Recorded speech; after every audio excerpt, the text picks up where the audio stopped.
Bien, y le agradecemos a Federico Sturzenegger estar acá con nosotros.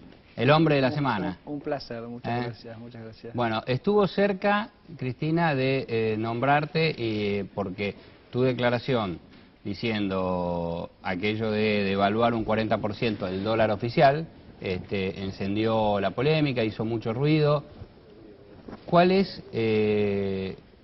tu sensación? Cristina dijo no vamos a devaluar. ¿Qué es lo que crees que va a hacer Cristina en los próximos días? A ver qué hizo Cristina, ¿no? Porque en esos giros que tiene el kirchnerismo para construir relatos de lo que no son, hoy pasó una cosa bastante exótica, que es que estaba haciendo un discurso sobre no devaluar y al mismo tiempo estaba anunciando una devaluación del dólar para un sector de la economía, ¿no? Que es la industria triguera, que como sabemos ha tenido la siembra, la última cosecha más baja en 100 años, ¿no? Entonces, el dólar trigo. El dólar trigo. Y vas a empezar a tener devaluaciones parciales, sectoriales, probablemente. Es una devaluación muy K, ¿sabes por qué? Porque vos para tener acceso a ese dólar que está a un 15%, creo que lo devalúa un 15%, te vas a tener que anotar. Claro. Vas a tener que anotarte. Entonces, en vez de hacer una devaluación donde no hay que pedir permiso, porque es un precio del mercado, acá vos te tenés que anotar. Pero con cierto manejo discrecional de para quién sí, para quién no. La verdad que hoy planteó una cosa como que iba a haber los productores, o sea que intentaba hacer una cosa bastante transparente, pero bueno, es muy K eso de que te tenés que anotar y que te puedan controlar. Yo, déjame un poco clarificar un poco cuál fue el debate y la discusión, ¿no? Lo que yo planteé es que el gobierno, tal cual está manejando las cosas, es inevitable que haya un ajuste del tipo de cambio. Y de hecho, la verdad que no pensé que iba a ser tan rápido, que ya hoy lunes de alguna manera se estaba haciendo. Argentina, vamos a arrancar por el comienzo, ¿no? Argentina hoy tiene un problema de competitividad. El mismo problema que hubo a fines de la convertibilidad, el mismo problema que hubo en la época de Martínez de Oz. ¿Cuáles son los síntomas de esa falta de competitividad? Bueno, uno, que el empleo está estancado. Vos, José, dijiste que ibas a hablar del empleo, seguramente lo vas a mencionar. Hace 2 años Argentina no crea empleo privado. Es uno de los efectos de bolsillo. Directo. Y el más importante y el más dramático, ¿no? O sea, a los fines de la convertibilidad es el elemento más dramático que hacía que fuera tan angustiante la situación que se vivía. Otro síntoma es qué está pasando con las exportaciones, porque vos decís, el tipo de cambio está atrasado, la economía es competitiva o no es competitiva en función de cómo le va yendo. Entonces vos hoy tomás las exportaciones industriales, saca autos, que Brasil está traccionando el tema de autos, y están cayendo al 18% anual. Entonces Argentina, claramente este diagnóstico no lo comparte todo el mundo. No vas a encontrar un solo economista de ninguna extracción que no te diga que hoy Argentina tiene un problema de competitividad, que se produce ¿por qué? Porque el gobierno viene llevando una inflación del 25 o 30%, claro, y la devaluación. Vos pensás que en el gobierno de Cristina los precios subieron 200%, desde que asumió Cristina su primera presidencia, 200%, y ella devaluó el tipo de cambio nominal 60%. ¿No? Ahora, Federico, porque es verdad es lo que vos decís, el diagnóstico lo comparten todos los economistas sobre la pérdida de competitividad, el problema de la inflación. Entonces, ¿qué hacer? Excepto los economistas, digamos, alineados al gobierno. Ahora, claro, no, la pregunta en general, hay consenso sobre lo que hay que hacer, entre otras cosas, atacar la inflación. Mi pregunta, que la hago sistemáticamente, es ¿por qué el gobierno no lo hace?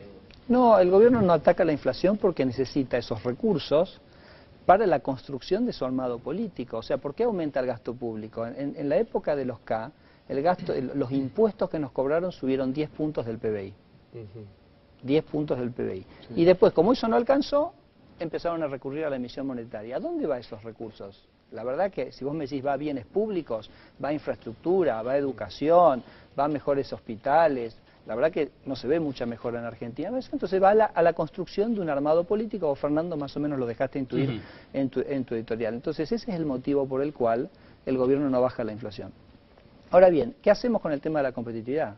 Yo diría que hay 3 enfoques, que tiene que ver un poco con lo que José decía de los distintos enfoques. Uno es lo que yo creo que haría cualquier partido lógico, que es que para recuperar la competitividad hacemos la economía más competitiva. ¿Qué es eso? Que la gente invierta, que tengamos buena infraestructura, que tengamos buenos bienes públicos. Sería el enfoque de Brasil. Brasil tiene un tipo de cambio que se le aprecia, pero a su vez tiene un boom exportador, porque genera reglas de juego, hay estabilidad. Se estaba anunciando recién 14.000 millones de dólares, una inversión de Fiat, tiene crédito a largo plazo, tiene acceso. Entonces, Eso sería, si ustedes me preguntan qué es lo que nosotros propondríamos desde el PRO de Mauricio Macri, es eso. O sea, mejorar la competitividad a partir de crear un mejor marco para la actividad privada y la actividad exportadora y económica en general. ¿Y para eso hay que devaluar el dólar oficial? No, probablemente quizás no. Yo creo que si vos creas un buen marco vas a poder tener crecimiento, producción. O sea, el hecho de que la siembra de trigo sea la menor en 100 años no es exclusivamente por un tema del tipo de cambio oficial, sino por un conjunto de regulaciones y costos colaterales que tiene la economía. Ahora, ¿Y por qué? Digo lo siguiente. Sí. Eso es el enfoque lógico que haría cualquier país y cualquier gobierno razonable. Ahora, si vos haces lo que hace el gobierno, que es exactamente lo contrario, porque lo que el gobierno está haciendo es ahuyentando las inversiones. En Argentina no se invierte, tenemos el ejemplo de Vale como un ejemplo paradigmático. Sí. Entonces, en ese contexto, en el cual el país se empobrece, tiene menos capacidad productiva, va a generar menos dólares, y entonces la única manera de balancear las cosas va a ser con una devaluación. Pero evaluando el asalariado pierde, el que tiene un empleo pierde. Claro, pero ¿sabes qué es lo que nos hace perder? Nos hace perder una economía donde no se invierte. La devaluación termina siendo una consecuencia de esa declinación económica, porque si no, como te estás quedando sin exportaciones, necesitas balancear las cuentas para poder importar. Ahora, entonces ese es el enfoque segundo. ¿Ok? Después está el enfoque que yo creo que es el de Moreno, que es decir, no, mira, la verdad que ni vamos a devaluar el oficial, entonces vamos a poner más restricciones.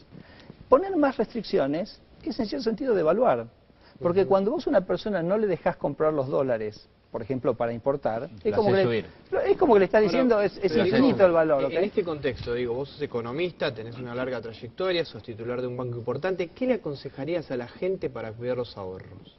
En este contexto, ¿qué le dirías a la gente, digamos, si le tendrías que dar 1 o 2 consejos? Mira, la verdad que lo que uno tiene que tener presente es que en tanto y en cuanto el gobierno siga con las políticas que tiene ahora, que son unas políticas básicamente de inundar el mercado con pesos, inexorablemente el dólar va a seguir subiendo. Inexorablemente el dólar va a seguir subiendo. ¿Entonces? No, entonces, bueno, el dólar es una posibilidad de ahorro. Tengo que reconocer que el sector financiero también genera alternativas de ahorro. Los plazos fijos han subido mucho su tasa de retorno, o sea, ya están pagando ¿Cuánto están? 16, 17%, la verdad que la suba, entonces no es el 25% que tiene la inflación, pero la verdad que se han recompuesto muchísimo. Sí, eso es lo que digo, ¿por qué la gente, no el otro día decíamos, José, evaluaba los últimos 12 meses y el dólar blue había dado 81% de rendimiento? Bueno, la gente se está yendo. Por eso digo, es la Por explicación, algo, la gente no es mala ni perversa, la gente va a lo que le defiende mejor el ahorro. Esta es una economía que hemos tenido años donde la gente vendía los dólares y compraba los pesos con el propio kirchnerismo, cuando había otra perspectiva. ¿Por qué crees que el gobierno se enojó mucho con tu declaración del 40% de devaluación y demás? ¿Por qué crees que un gobierno que durante tanto tiempo defendió el tipo de cambio competitivo como bandera, ahora no lo hace? Mirá, la verdad que es muy extraño, porque como vos bien decís, entre el periodo 2003 y 2007, todas las personas, sacalo a Moreno porque en esto no sé qué opinó, pero el resto de la gente, vos agarrás declaraciones de Vudú, de Kicillof, de Lorenzino, de Feletti, de Heller, de cualquiera, de Néstor Kirchner, pero por supuesto. Entonces todos dijeron, una de las claves que nosotros hemos tenido, porque veníamos de esa experiencia traumática del 2001, del tema de empleo, es un tipo de cambio competitivo y se crearon más de 3 millones de puestos de trabajo. Hoy en Argentina, fíjate lo siguiente, yo te comentaba, los 2 últimos años no se crea empleo. ¿Sabes cuántos jóvenes llegan todos los años a la edad de entrar en la fuerza laboral? 700.000. Entonces la verdad que estamos con una situación de empleo que probablemente se esté complicando mucho. Y empiezan a meter presión al mercado laboral. Eso decía Vudú antes. Veamos lo que dice ahora, lo que dijo en estos últimos 2 días. A ver, ahí está Amado Vudú, el ministro de Economía, el vicepresidente, ex ministro de Economía. Le repito, esto que usted llama blue, yo creo que es una cuestión muy marginal y muy especulativa que tiene que ver con muy poquitos argentinos, muy poquitos, le diría que no más de 100.000 o 200.000 argentinos. Pero, por ejemplo... Entonces nosotros tenemos que mirar a los 40 millones. ¿Muy poquitos? Yo creo que sí. Puede ser que muy poquitos, la verdad que todo el mundo está muy angustiado con el tema, pero la verdad que el foco tiene que estar, me parece, en el comercial, porque más allá de que, bueno, uno puede decir, el kirchnerismo ya hizo la devaluación, ¿no? O sea, el que ahorra tiene que pagar el Messi, el turista tiene que pagar O sea, otro. que el foco tiene que estar en el tipo de cambio oficial. Claro, digo, porque ese es el que crea empleo. Pero las expectativas no te las mueve también el... Sí, sí, las expectativas. Pero la verdad que acá focalicemos en el empleo, que creo que es el problema que se viene en Argentina en este momento. Entonces, la persona que dice, ¿cuál va a ser mi rentabilidad para que yo pueda contratar? Vos recorrer hoy, José, recorrer las economías regionales del país, y la verdad que es una lágrima la situación. O sea, hay se está despidiendo, hay emprendimientos, anda a ver lo que es la industria del vino, la industria de la fruta en el Alto Valle Río Negro. O sea, hay situaciones que están muy complicadas. Y como vos dijiste, Fernando, es un déjà vu. Ese es el problema de siempre. Digo, Queremos pues, si evitar y Argentina... cada 10 años resurge. ¿Cuánto tiene que ser el valor del dólar? Porque ¿Cuál tiene que ser el valor del dólar oficial? No hay un valor. No hay un valor. No hay un valor, porque depende mucho de las expectativas. Claro. Vos tenés un gobierno... Pero hay alguna referencia, digo. Vos tenés un gobierno, yo te puedo dar referencias, pero vos tenés un gobierno que te recrea la confianza, que empiezan a volver los dólares sin inflación y el tipo de cambio se va a apreciar, ¿no? Yo te puedo dar algunos datos básicos como para que vos tengas de parámetros. Cuando Cristina Fernández de Kirchner asumió, sería a los precios de hoy como que el dólar estuviera en 8.50. Cuando asumió Cristina, es como Cristina arrancó como si fuera hoy que arranca, sería con un dólar de 8.50. Actualizándolo con la inflación verdadera. Exactamente. Y si mirás los últimos 3 o 4 años, has perdido un 30-40%, que justamente fue el número que yo comenté el otro día. En realidad lo que uno puede decir es que no está muy alto el blue, sino que está muy bajo el oficial. Claro, y la verdad que vos tendrías, si vos generás confianza en Argentina, probablemente ni por asomo sería lo que es el blue hoy en el tipo de cambio. Cuando Cristina, Vudú, Lorenzino, todos hablan de la conspiración, un grupo de empresarios o grupos, sectores económicos que quieren hacer subir al dólar, ¿existe eso o es más mito que otra cosa? A ver, son los argentinos que están preocupados porque le están sacando sus ahorros. O sea, es tan sencillo como eso. O sea, la verdad que no, como he escuchado a veces, no versiemos más, ¿no? Le pido a la presidenta, no a vos, le pido a la presidenta y al gobierno. ¿Vos te acordás en enero, cuando nos dijeron que la suba del dólar era estacional? Sí, que era una... O sea, basta de historias. O sea, vos tirás pesos al mercado, esos pesos a algún lado van a ir a precios entre las cosas que se van a comprar. Se dio que cuando el gobierno esperaba que estacionalmente bajara, se dio el mayor aumento. Porque no era estacional, era porque la emisión monetaria que hizo el Banco Central en diciembre y enero fue descomunal, ¿no? ¿Y mantiene ese ritmo? Sí, mantiene el ritmo. Las últimas semanas, digamos, se aflojó un poquito, pero estás en una tasa de crecimiento interanual del 40%. Es muy fácil el cálculo que vos tenés que hacer. Si vos emitís 40%, más o menos los precios te van a subir 40% y el dólar te va a subir 40%. Por eso nosotros habíamos anticipado a principio de año que el dólar paralelo, el blue, iba a estar a 9 a fin de año. Ahora, si la gente siente que la cosa se acelera, que el clima es de mayor incertidumbre, la gente se asusta y se acelera. Por eso yo he comentado también que no me parece para nada casual que el dólar se haya disparado en las semanas que se aprueba la reforma de la justicia. Porque la gente, ¿qué lectura hace de eso? Y hace una lectura de que es un gobierno que está totalmente descontrolado, que no va a tener ningún freno, que va a hacer cualquier cosa, y en ese contexto dice, mira, yo la verdad, en pesos no, listo, me voy acá al verde y estoy más tranquilo. Veamos que nosotros siempre salimos a la calle y le preguntamos a la gente, veamos qué es lo que decía sobre cuánto le preocupa la suba del dólar.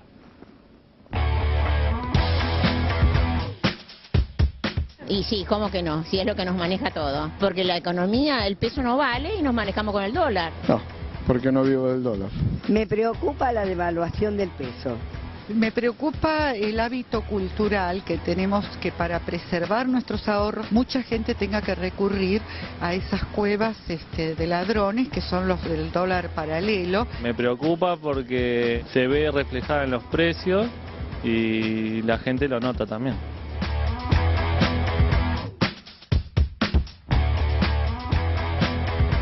Sí, me preocupa porque eso incide en otras cosas, pero no porque a mí personalmente, digamos, para comprar dólares me preocupe. Mira, a mí no me preocupa, y porque no tengo. Y la preocupación es con la de todo, estamos haciendo mal las cosas. Sí, obviamente que sí, como todo el mundo. Por el hecho de que seguramente, como ha pasado en otras épocas, que ha subido y la economía después se fue todo al diablo. Ahora, No es un hábito, no es un hábito cultural, es un instinto de supervivencia. Sí. O sea, uno tiene sus ahorros y no quiere que los ahorros... Entonces, fíjate lo que ha pasado con el mercado inmobiliario. O sea, fuerzan al mercado inmobiliario a ir a pesos y después te dan una moneda que tiene una depreciación o que pierde valor. La gente no quiere vender. Nosotros en el banco... Heller dijo que era una buena No, señal. no, insólito. Nunca escuché una declaración. Nunca escuché una declaración.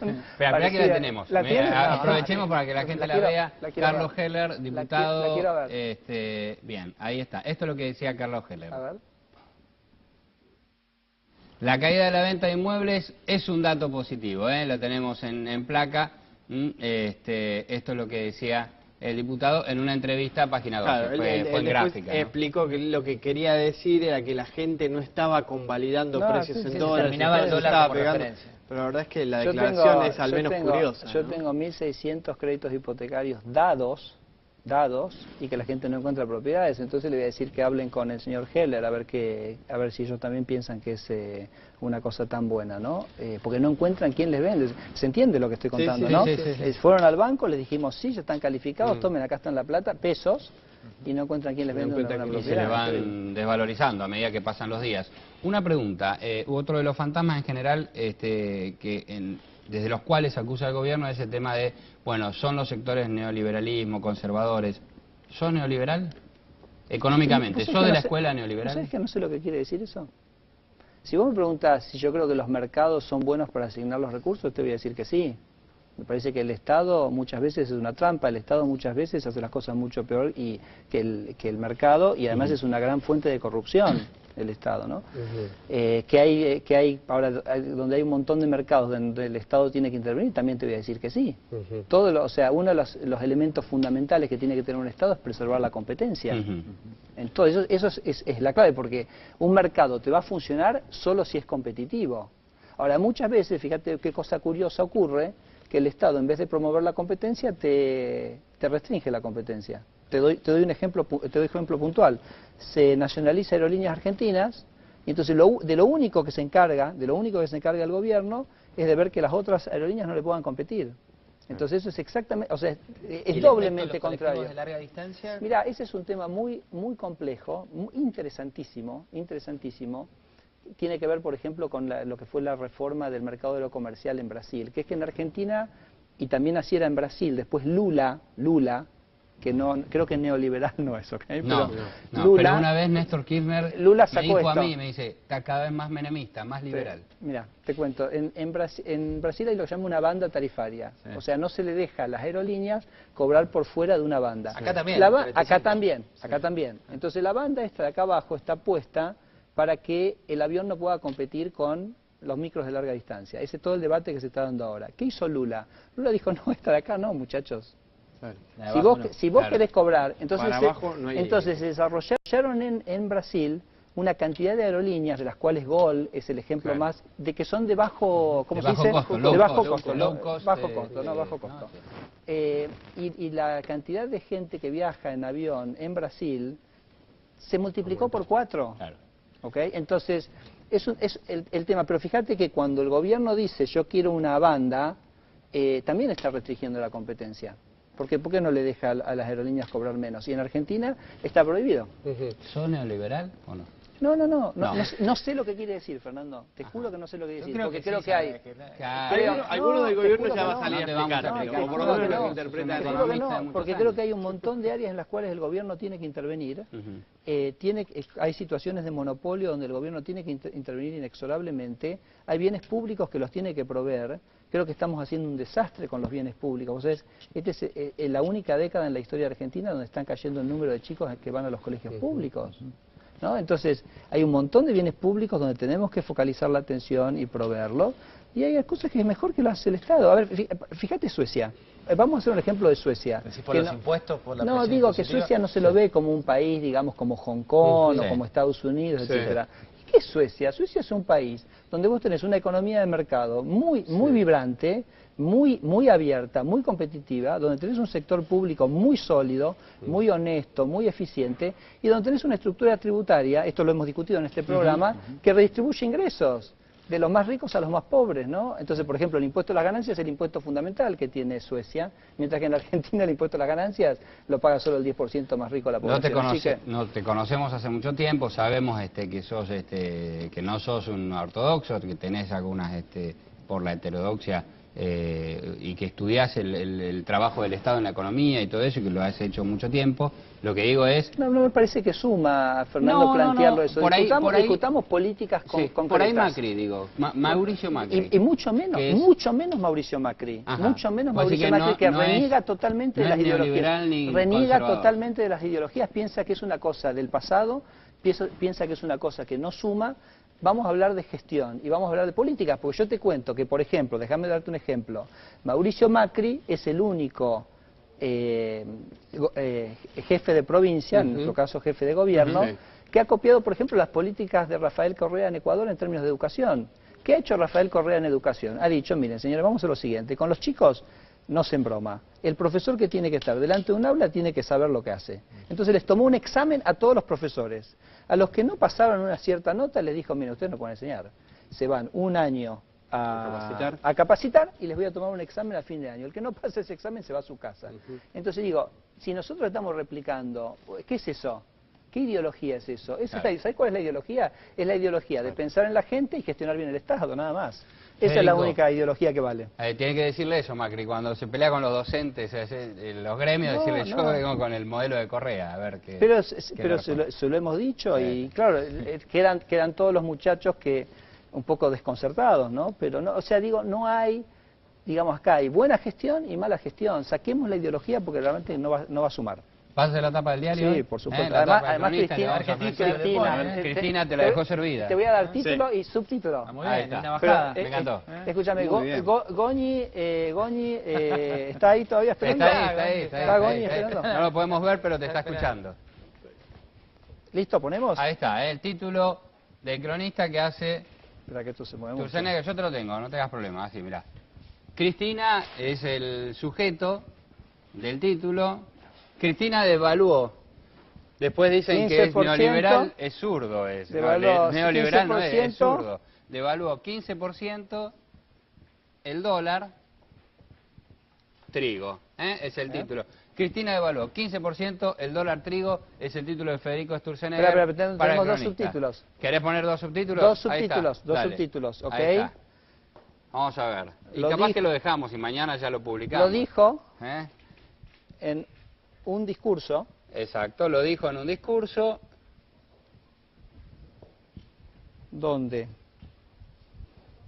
decía, no sé si la redacción es muy buena. Sí, está bien. Que lo dijo en un discurso que no donde decía que no iba, así se escribe, a devaluar. A devaluar. Ese es una bajada. Cristina devaluó 15% el dólar trigo. Lo dijo en un discurso donde decía que no iba a devaluar. Segunda bajada. Otros sectores reclaman lo mismo. Ahí está. Otros sectores reclaman lo mismo. Cristina devaluó 15% el dólar trigo. Seguro que ya lo están reclamando. Ya está. Menos mal que esto está ocupado porque si no seguías haciendo bajadas. Muchas gracias por estar acá. A ustedes, Bueno, hasta luego. Muy bien, nos vamos ya a la mesa. Antes de ir a la mesa está Juan Cerruti, preparado para hablar del impacto en la economía real, en el bolsillo del dólar.